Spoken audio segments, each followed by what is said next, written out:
Elon Musk reaction. Musk called the bill a disgusting abomination and utterly insane. You know, that's what my parents used to call me as a kid. Yaps. It's in the name. The big beautiful bill, it has passed. So, what the hell is it? Let's get it explained. The BBB is going through, Stu. I don't think there was ever any doubt amongst those of us watching this play out. We never got too neck deep in it because I just True. never do. These things always work out. Yep. This one was going to work out. As Mark Halpern said early on, it's going to work out because it has to work out for President Trump. It's his entire first term agenda in there. And they're about to pass this thing.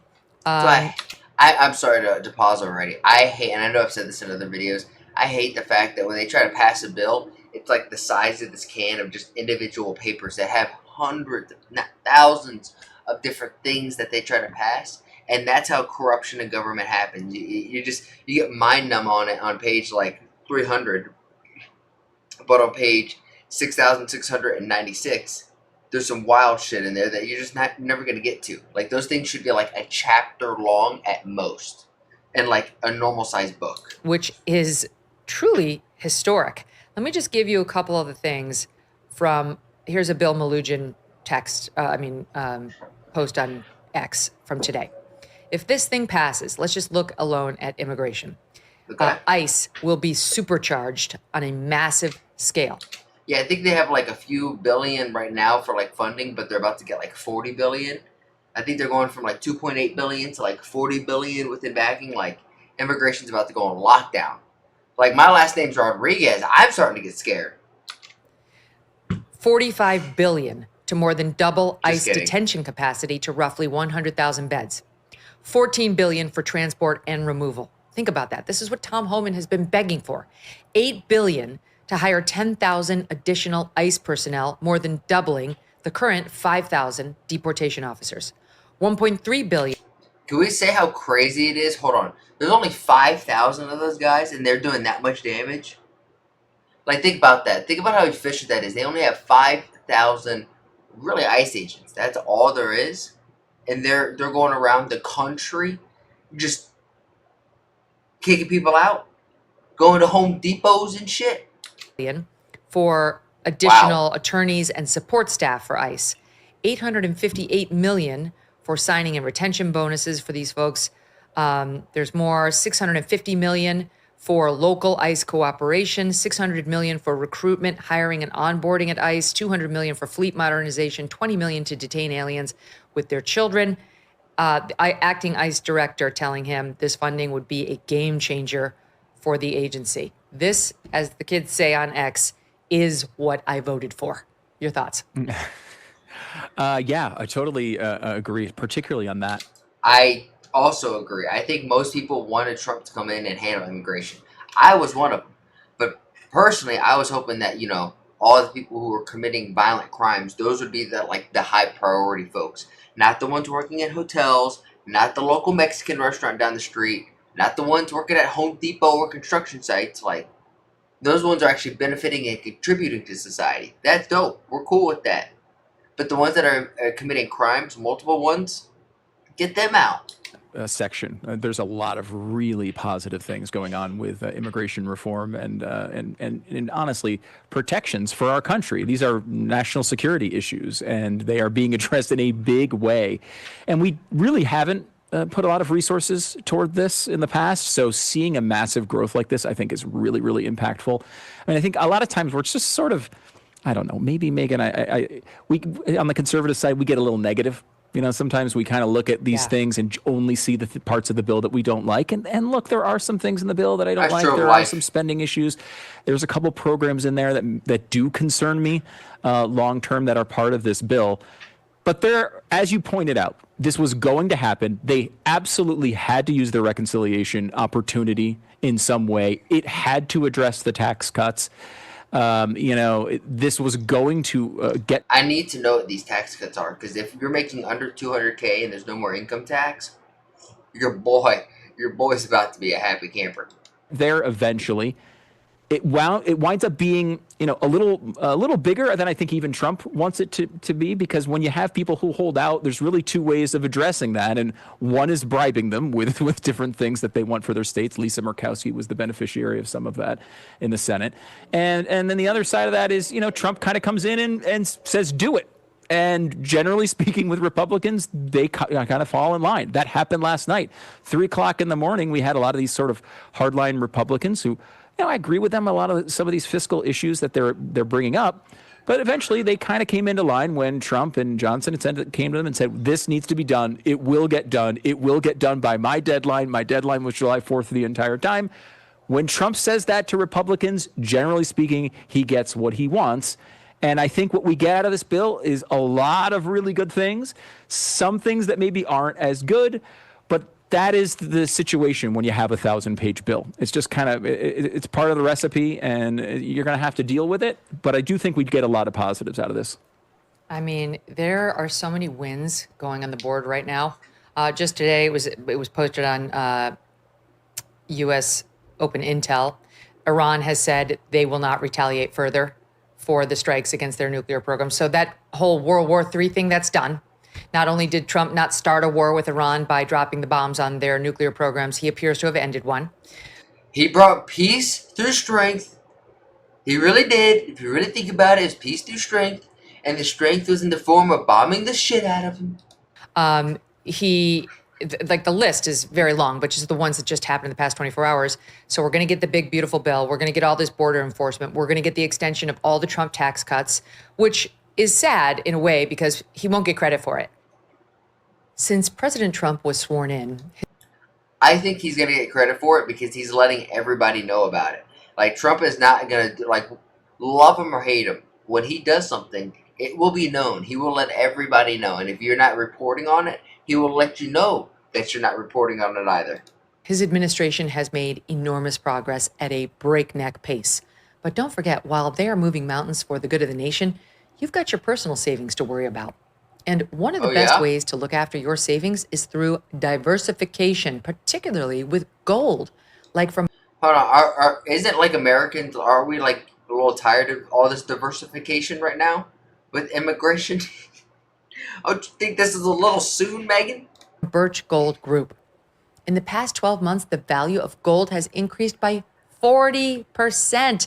Wow. And Birch was an advertiser on this show 12 months ago. If you had purchased then, you'd be 40% richer today. Not bad. Now's the time. That's some good investment. There's not a lot of stuff like that.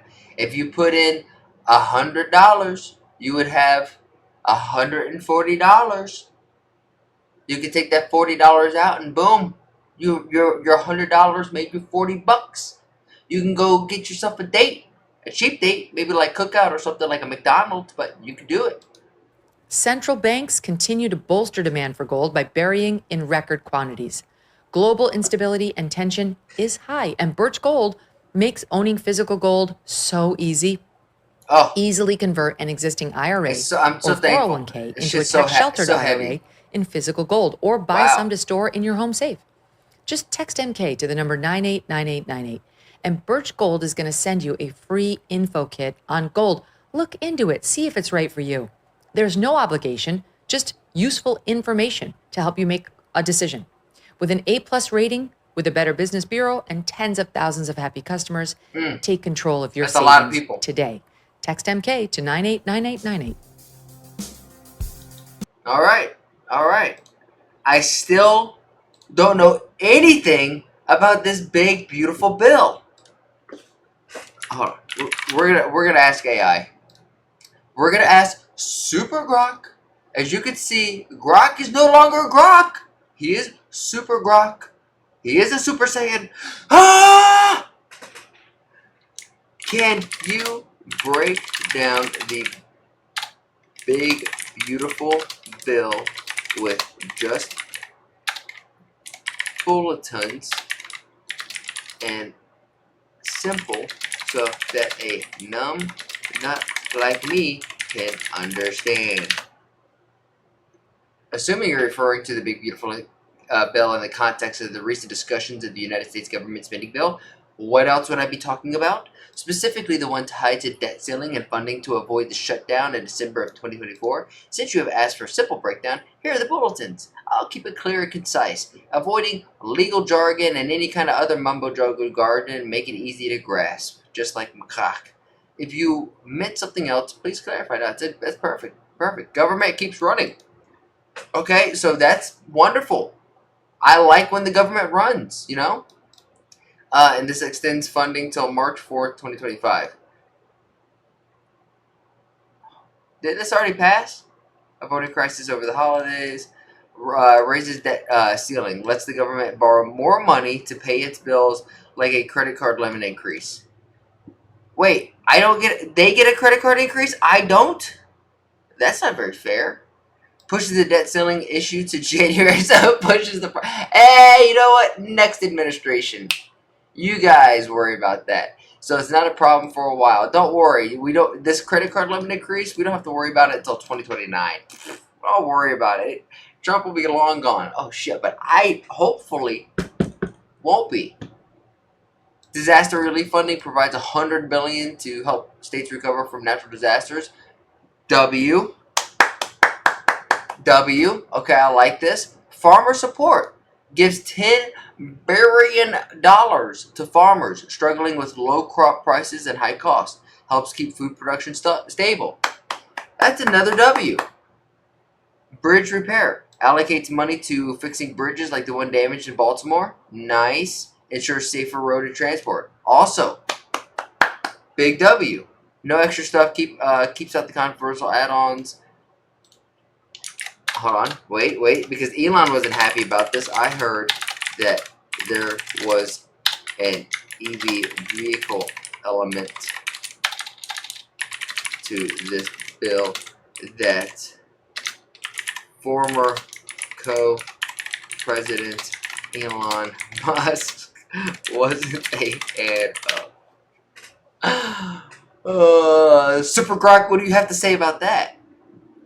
You're right. There is an electric vehicle EV element in the Big Beautiful Bill. The Big Beautiful Bill does include an electric vehicle element that has stirred up some drama, particularly with former co-president Elon Musk. Based on the context of December of 2024, the spending bill, and recent development, it seems the bill you're referring to has evolved to a broader context. It's no longer a basic Pokemon. It has evolved. And the spending package by mid-2025, which includes changes to EV policies that Musk publicly criticized. Here's a simple breakdown for EV-related aspects and Musk's reaction, keeping it clear for a numbnut like you. Your words, not mine. Touche? EV tax credit. Okay, the bill phases out a $7,500 tax credit for new EVs, $4,000 for UEVs, $7,500 for commercial EVs. Okay, so if you buy a new EV, if you buy a new Cybertruck, you get an extra $7,500 back in taxes. Not bad. These credits introduced under Biden's 2022 Inflation Reduction Act to help buyers afford EVs, boosting demand for companies like Tesla. Oh, they even cited this shit. Super Grok with the citations. I was wondering what the hell that was. The bill also ends energy tax credits for solar and wind, impacting Tesla's energy business, i.e. the Powerwall and Megapack. Okay. But solar. Oh, that's because all Elon stuff is solar. That makes sense. Okay, we're moving on. It adds $250 yearly fee for EV drivers and $100 for hybrid vehicle owners through the Federal Highway Administration. That's probably to help out with the infrastructure above with, like ensuring safer roads and transport. Like EV vehicles just naturally are heavier, so they're just going to do more wear and tear to the road. Makes sense. And $100, like realistically, like $100, $250, especially when you're getting $7,500 back, like you're fine. Elon Musk's reaction. Musk called the bill a disgusting abomination and utterly insane. That's what my parents used to call me as a kid. Arguing that it hurts the future industries like EVs while keeping fossil fuels subsidies. I mean, it's kind of what it seems like. He said the EV credits cuts would destroy millions of jobs and harm U.S. energy independence, though he's previously supported scrapping all subsidies, believing Tesla could outcompete rivals without them. Musk's criticism escalated into public feud with Trump. We all remember that. saying his issue with the bill was the $5 trillion debt ceiling, increasing in the pork spending. That's that's what I don't like. But if a lot of this, from what I'm seeing, is going to like disaster relief, farmer support, bridge repair. We know ICE. We know ICE is getting a big chunk of it. EV vehicles seem to be getting some kind of relief, right? Like there is some kind of relief, but in the grand scheme of things, not a lot. Why Musk cares? Tesla has benefited from the EV credits. Musk said that Tesla's efficiency and scale could keep up and help it weather the loss better than competitors, potentially strengthening its market position long term. The feud got personal. The bill's EV changes align with the shift away from Biden's clear energy policies favoring traditional energies. Despite his opposition, the bill passed in the Senate. At the end of the day, okay, so like there is some good, there is some bad, nothing's perfect, right? And this is what's so frustrating about these big beautiful bills is why can't like each one of those segments, like, okay, we're gonna vote on this portion, the let's just say the disaster relief spending. Boom. Okay, what about farmer support? Okay. Bridge repair. Cool. Debt ceiling, increase the debt ceiling. Maybe not that part. It's like we have to pass these other 4 good things for that one thing to go through as well and like get through. It's frustrating. But as of recording this, it is July 4th. Happy America Day, and if you're in Britain today, I hope you have fun working today. If you're over in the UK, over in London, hope you have fun working normal 9 to 5 today while we are celebrating by the pool, and I am yapping to y'all. And if you guys can tell, watching this video, I got my computer back working. So we're gonna be live streaming. We're gonna be back up and running. It's crazy that I had to do an update for my Wi-Fi, but in order to update for the Wi-Fi, I needed to connect the Wi-Fi. It was a whole mess, so I had to go out and get an Ethernet cable. It was just, guys, it was a lot. Okay, and it's been 2 days of just my computer updating. I'm like, where did all these updates come from? But I challenge you guys, make somebody smile today. Put a laugh in someone's face, or put a laugh on someone's face, and I'll see you guys in the next one. Peace.